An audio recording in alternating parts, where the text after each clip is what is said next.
Welcome to an ongoing sewing report series to sew McCall's M6044 men's shirt pattern.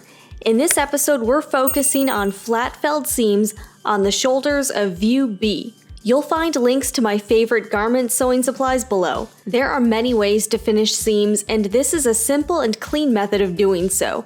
Pin your fabric right sides together. I'm trying out these new magic pins, and so far I'm a fan.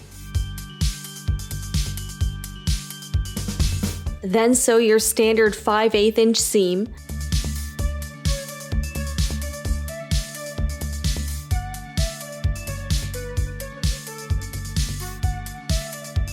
To make the seam allowance easier to work with, I pressed it open, then figured out which direction you want your seam to fold over. For shirts, it's usually to the back, and trim that side seam allowance to about 1/4 inch. Pinking shears work really well as the fabric won't fray. Take the other seam allowance and fold it in half to the stitching line, encasing the trimmed side. And here's a tip, Elmer's washable school glue in a fine tip bottle will help to keep the folded section in place. Press with a dry iron.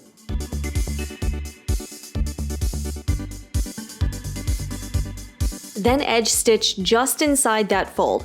My preferred stitch length for top stitching is usually between a 3 and a 3.5. Another benefit is that it's all done on a regular sewing machine and I didn't need a serger. Thanks for watching and check back for more videos on sewing a collared shirt.